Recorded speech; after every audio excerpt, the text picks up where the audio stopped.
അപ്പോൾ ഇന്ന് final scene ചർച്ച ചെയ്യാൻ പോകുന്നത് സംഭവം അധ്യായം 1 എന്ന സിനിമയുടെ ഡീറ്റെയിൽസ് ആണ്. അപ്പോൾ നിങ്ങൾ കുറച്ച് ശ്രദ്ധിച്ചിരുന്നാൽ മാത്രമേ ഇതിൻ്റെ ഫുൾ പിക്ചർ നിങ്ങൾക്ക് കിട്ടൂ. സിനിമയുടെ തുടക്കത്തിൽ തന്നെ, അതായത് ഏകദേശം 1960 കാലഘട്ടത്തിൽ ഒരു പോർച്ചുഗീസ് വനിത 2 ഡെഡ് ബോഡി കാട്ടിൽ ഉപേക്ഷിക്കാനായിട്ട് വരുന്നുണ്ട്. ഇതിന് കുറച്ച് ഇന്ത്യക്കാരും സഹായിക്കുന്നുണ്ട്. ഇത് തൻ്റെ ഭർത്താവും അവൻ്റെ കാമുകിയുടെയും ഡെഡ് ബോഡിയാണ്. അപ്പോൾ അവൻ്റെ കാമുകി ഓൾറെഡി മരിച്ചു കഴിഞ്ഞതിനാൽ മദാമ ആ ഡെഡ് ബോഡി എടുത്തൊരു ചെളിക്കുണ്ടിലേക്ക് എറിയുന്നുണ്ട്. എന്നാൽ തിരിച്ചു വരുമ്പോൾ തൻ്റെ കാമുകനായ ജെയിംസ് എന്ന് പറയുന്ന ആളുടെ ബോഡിയോടെ കാണുന്നില്ല. അപ്പോൾ മദാമയും കൂട്ടരും പിന്നീട് ജെയിംസിനെ തിരക്കുന്നുണ്ട്. മദാമ വേറെ ആരെയും ജെയിംസ് എന്ന് വീണ്ടും ചോദിച്ചുകൊണ്ടിരിക്കുന്നുണ്ട്. പിന്നീട് ജെയിംസ് തിരിച്ചു വന്ന് മദാമയെ ഒരു കത്തി കൊണ്ട് കുത്തി അവിടെ നിന്ന് കൂടി രക്ഷപ്പെടാനായിട്ട് ശ്രമിക്കുന്നു. കാലങ്ങൾ കടന്നുപോയി. 2024 വർഷം. ഒരു കൂട്ടം ചെറുപ്പക്കാർ വേട്ടയാടാനായിട്ട് വരികയാണ്. അവിടെ തന്നെ ആ കാട്ടിലൊരു പോലീസുകാരനുണ്ട്. ഒരു ഗാർഡെന്ന് തോന്നിപ്പിക്കുന്ന ഒരാൾ മരത്തിലെന്ന് വരച്ചുകൊണ്ടിരിക്കുന്നുണ്ട്. അങ്ങനെ ഹണ്ടിങ്ങിന് വന്ന പിള്ളേർക്ക് ഒരു അബദ്ധം പറ്റി. ഒരു പോലീസുകാരൻ ചെളിയിൽ വീണ് ഓടി വരികയാണ്. അയാളെ പന്നിയാന്ന് ചോദിച്ച് വെടിവെച്ച് ഇവർ കൊല്ലുകയാണ്.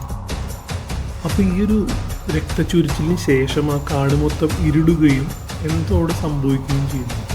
പ്രേതമാണെന്നൊക്കെ നമുക്ക് ആദ്യ സിനിമ കണ്ടപ്പോൾ തോന്നിയിട്ടുണ്ടാവാം. ഇനി മുതലാണ് നമ്മൾ ശ്രദ്ധിക്കേണ്ടത്. കഥയുടെ പ്രോട്ടഗണിസ്റ്റ് ആയിട്ടുള്ള ആനന്ദ് ഒരു സ്വപ്നത്തിൽ നിന്ന് ഞെട്ടിയിരിക്കുകയാണ്. അപ്പോൾ ഞെട്ടിയ ടൈം അവനൊരു ആശുപത്രിയിലാണ്. ആശുപത്രിയിൽ അവൻ്റെ വൈഫ് പ്രഗ്നൻ്റ് ആയിട്ട് വന്നിരിക്കുകയാണ്. ചെക്കപ്പിന് വേണ്ടി വന്നതാണ്. എല്ലാം നോർമലായിട്ട് തന്നെ പോകും. എന്നാൽ പിന്നീട് ആനന്ദിന് വേറൊരു സ്ഥലത്തേക്ക് പോസ്റ്റിംഗ് കിട്ടുകയാണ്. അതായത് പുതിയൊരു പൊസിഷൻ, പോലീസ് ഓഫീസറാണ്. അങ്ങനെ ആനന്ദ് വെള്ളൂർക്കാട്ട് സ്റ്റേഷൻ, അതായത് കേരള തമിഴ്നാട് ബോർഡറിലൊരു സ്റ്റേഷനിലേക്ക് പോവുകയാണ്. വൈഫ് പ്രഗ്നൻ്റ് ആയിരുന്നിട്ട് കൂടി പോലും അങ്ങോട്ട് പോവുകയാണ്. അവിടെ ചെന്ന് ആനന്ദ് ഒരു ജീപ്പിൽ ട്രാവൽ ചെയ്യുന്ന സമയത്താണ് വൈഫ് ഡെലിവറി നടത്തി എന്നുള്ളൊരു വിവരം അറിയുന്നത്. അപ്പോൾ ആനന്ദ് പ്രത്യേകം ഒരു മാനിനെ നോട്ട് ചെയ്യുന്നുണ്ട്. ഇത് നിങ്ങൾ പ്രത്യേകം ഓർത്ത് വയ്ക്കണേ.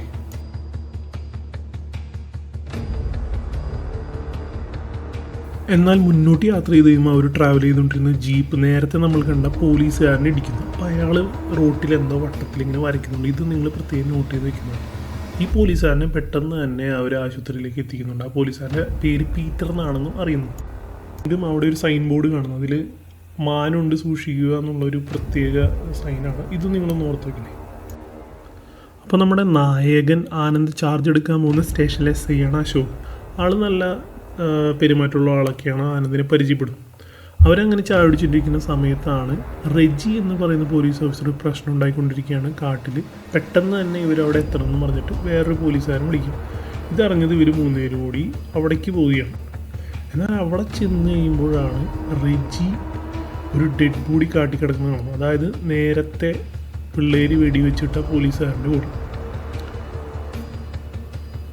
അങ്ങനെ പ്രൈമറി ഇൻസ്പെക്ഷൻസ് ഒക്കെ നടത്തി ഇവർ തിരിച്ചു പോകുന്ന സമയത്താണ് നേരത്തെ ജീപ്പ് പിടിച്ച പോലീസുകാരൻ, അതായത് പീറ്റർ എന്ന് പറയുന്ന ആളുടെ വാക്കി ടോക്കിയിൽ ഒരു സന്ദേശം വരുന്നു. അതായത് മറ്റൊരു പോലീസുകാരൻ കാട്ടിയെന്ന് പറയുകയാണ്, അയാൾക്ക് അപകടം പറ്റി കിടക്കുകയാണ്, ഹെൽപ്പ് ചെയ്യണം.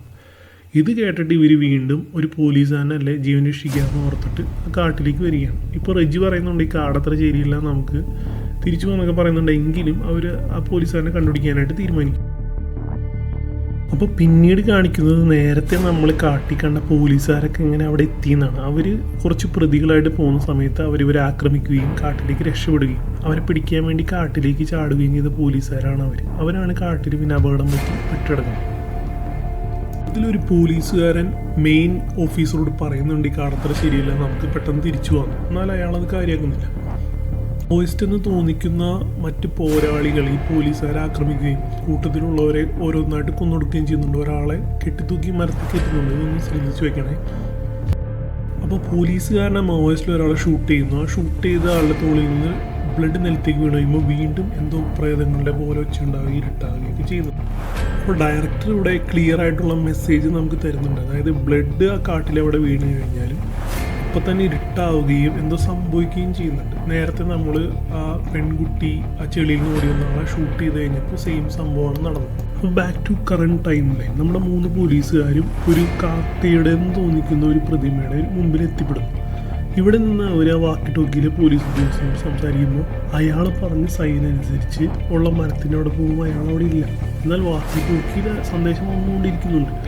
അപ്പോൾ ഈ വാക്കി ടോക്കിൽ സംസാരിച്ചുകൊണ്ടിരുന്ന പോലീസുകാരൻ തമിഴ്നാട് ബോർഡറിലുള്ളൊരു പോലീസ് സ്റ്റേഷനിലെയാണ്, പരുമല എന്ന് പറയുന്നത്. പരുമല സ്റ്റേഷനിലെ ഇൻചാർജിന് വിളിച്ചു ചോദിക്കുമ്പോൾ അങ്ങനെ ഒരു പോലീസുകാരൻ അവിടെ ഇല്ല എന്ന് പറയുന്നു. അവർക്ക് ഇപ്പോൾ സംശയങ്ങൾ കൂടി.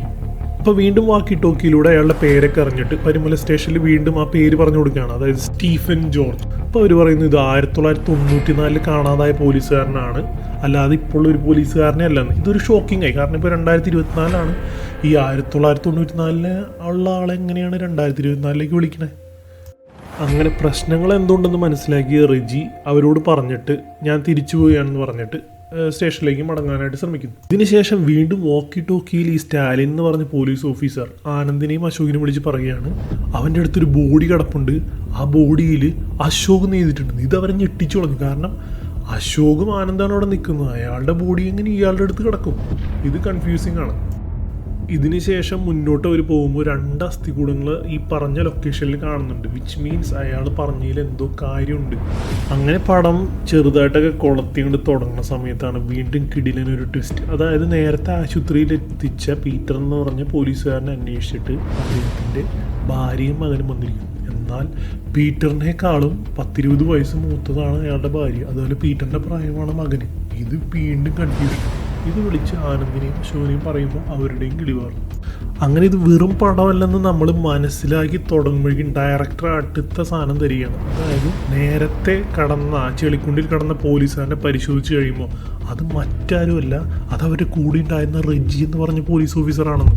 ഇവിടെ എന്തൊക്കെയാണ് നടക്കണതെന്നുള്ള ചിന്ത നമ്മുടെ മനസ്സിലേക്ക് വരികയും ഡയറക്ടർ നമ്മളോട് പറയാതെ പറയുകയാണ്, ഗൈസ് ഇത് വെറൊരു സിനിമയല്ല, ഇതൊരു ടൈം ലൂപ്പ് ഗെയിമാണ്. ബാക്ക് റെജി ആനന്ദിൻ്റെയും അശോകിൻ്റെ അവിടെ നിന്ന് പോണ വഴിക്ക് ഒരു ചെളിക്കുണ്ടി വീഴുന്നു. സഹായം ചോദിച്ച് നിലവിളിച്ച് കഴിയുമ്പോൾ ആനന്ദ് അശോക് ഓടി വരുന്നുണ്ട്. എന്നാൽ റെജി കൺഫ്യൂഷൻ ആവുന്നു, 2 സൈഡിൽ അവർ കാണുന്ന പോലെയൊക്കെ തോന്നുന്നുണ്ട്.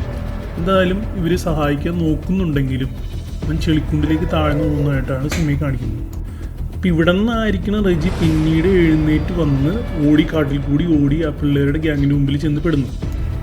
റെജിയെ രക്ഷിക്കാൻ ശ്രമിക്കുന്നതിനിടയിൽ പോലീസുകാരൻ്റെ കൈ മുറിഞ്ഞ് ഒരു തുള്ളി ചോര അവിടെ വീണ്ടും വീഴുന്നുണ്ട്. അപ്പോൾ വീണ്ടും മൊത്തം ഇരുട്ടാവുകയും എന്തൊക്കെയോ സംഭവിക്കുകയും വിചിത്രമായ ഒച്ച കേൾക്കുകയും ചെയ്യുന്നുണ്ട്.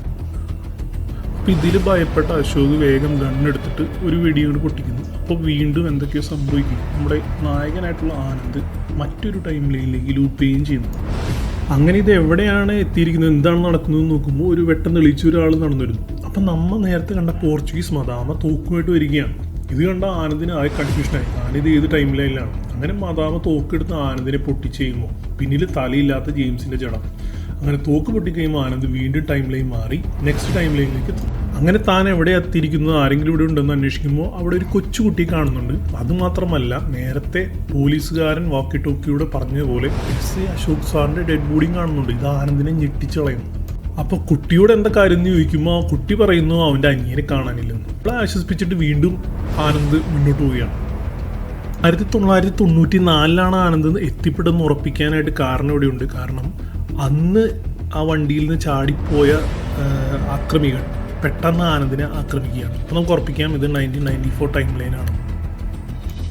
നേരത്തെ ജീപ്പ് പിടിച്ച പോലീസ് ഓഫീസർ ആ കാട്ടിൽ വീണ്ടും 1994 അപ്പോൾ ഇതിൻ്റെ അർത്ഥം ഒരു പ്രാവശ്യം ഒരു ടൈം ലൈൻ വിസിറ്റ് ചെയ്ത് കഴിഞ്ഞാൽ അയാളുടെ ആ വെർഷൻ അവിടെ തന്നെ ഉണ്ടാകും. അയാൾ പിന്നീട് വേറെ ടൈം ലൈനിൽ പോയാലും അയാളുടെ ആ വെർഷൻ അവിടെ തന്നെ ഉണ്ടാകും. ഓക്കെ, അപ്പോൾ പീറ്ററിനെ ഇവിടെ ആക്രമിക്കുകയാണ് നമ്മുടെ ജയിൽ ചാടിയ കൊലയാളികൾ. അപ്പോൾ ഇത് ആനന്ദ് അപ്പുറത്തും കാണുകയാണ്. അതായത് താൻ കണ്ട പീറ്റർ എന്ന പോലീസ് ഓഫീസർ, താൻ ആശുപത്രി കൊണ്ട് അഡ്മിറ്റായ പോലീസ് ഓഫീസർ ദേ നിൽക്കുന്നു, ഇയാളവരെ ആക്രമിക്കുന്നു.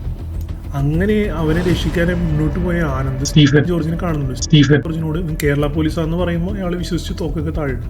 തൻ്റെ ഗ്യാങ്ങിലെ മറ്റൊരു പോലീസുകാരനെ ഉപദ്രവിച്ച 2 ക്രിമിനൽസിനെ സ്റ്റാലിൻ അവിടെ തന്നെ വെടിവെക്കുകയാണ്. അപ്പോൾ വീണ്ടും ഷോൾഡറിൽ നിന്ന് ബ്ലഡ് ഡ്രോപ്പ് ചെയ്ത് താഴേക്ക് വീഴുമ്പോൾ ആ റിപ്പീറ്റേഷൻ വരികയാണ്. അതായത് ഇരുട്ടാവുകയും എന്തൊക്കെ വോയിസുകൾ കേൾക്കുകയും ചെയ്യുന്നു. അങ്ങനെ ആനന്ദ് വീണ്ടും മറ്റൊരു ടൈമിലേക്ക് എത്തിക്കഴിഞ്ഞപ്പോൾ നമ്മുടെ സെക്യൂരിറ്റി ഗാർഡ് എന്ന് തോന്നിക്കുന്ന ഒരാൾ മരത്തിലെന്തോ കോറിക്കൊണ്ടിരിക്കുന്നു. ഒരു ലൂപ്പ് പോലെ തോന്നിക്കുന്ന ഒരു ചിത്രം. അങ്ങനെ ആനന്ദിൻ്റെ ഒപ്പം പീറ്റർ എന്ന് പറഞ്ഞ പോലീസുകാരനും ആ ടൈമിൽ എത്തിയിട്ടുണ്ടായിരുന്നു. ഇവർ പരസ്പരം 3 പേരും കാണുന്നുണ്ട്. എന്തെങ്കിലും സംസാരിച്ച് മനസ്സിലാക്കുന്നതിന് മുമ്പ് തന്നെ മറ്റൊരു സ്ഥലത്ത് നിന്ന് വേറെ വെടിവെച്ച് കേൾക്കുമ്പോൾ ആനന്ദ് വീണ്ടും ഈ ടൈം ലൈനിൽ നിന്ന് ആ 1960 മദാമയുടെ ടൈം ലൈനിലേക്ക് പോവുകയാണ്. അവിടെ ആനന്ദ് ജെയിംസിനെ നേരെ കാണുന്നുണ്ട്. അപ്പോൾ ഇതിൽ നമുക്കൊരു കാര്യം മനസ്സിലായി, നമ്മൾ വേറൊരു ടൈം ലൈനിൽ നിന്ന് മറ്റൊരു ടൈം ലൈനിലേക്ക് പോകുമ്പോൾ ഒരേ ഇൻസിഡൻറ്റിന് സമയത്തല്ല എത്തുന്നു, അതിൻ്റെ മറ്റൊരു സമയത്തായിരിക്കും. കാരണം ആദ്യം ആനന്ദ് വന്നപ്പോൾ മദാമയുടെ മുമ്പിലാണ് ചെന്ന് പെട്ടത്, ഇപ്പോൾ ജെയിംസിൻ്റെ മുമ്പിലാണ്. അപ്പോൾ സെയിം ടൈമിൽ നിന്ന് പോകുന്നുണ്ടെങ്കിലും വേറെ ഇൻസിഡൻറ്റിൻ്റെ സമയത്തായിരിക്കും എത്തുന്നത്. ഇതൊന്ന് മനസ്സിൽ വയ്ക്കണം. നല്ലൊരു സിനിമ സംവിധാനം ചെയ്ത സംവിധായകന് നന്ദി. അപ്പോൾ നിങ്ങളുടെ വിലയേറിയ കമൻസും അഭിപ്രായങ്ങളെല്ലാം രേഖപ്പെടുത്തുക. നിങ്ങൾക്ക് ഈ വീഡിയോ ഇഷ്ടമായെങ്കിൽ ചാനൽ സബ്സ്ക്രൈബ് ചെയ്യുക. Thank you and see you next time.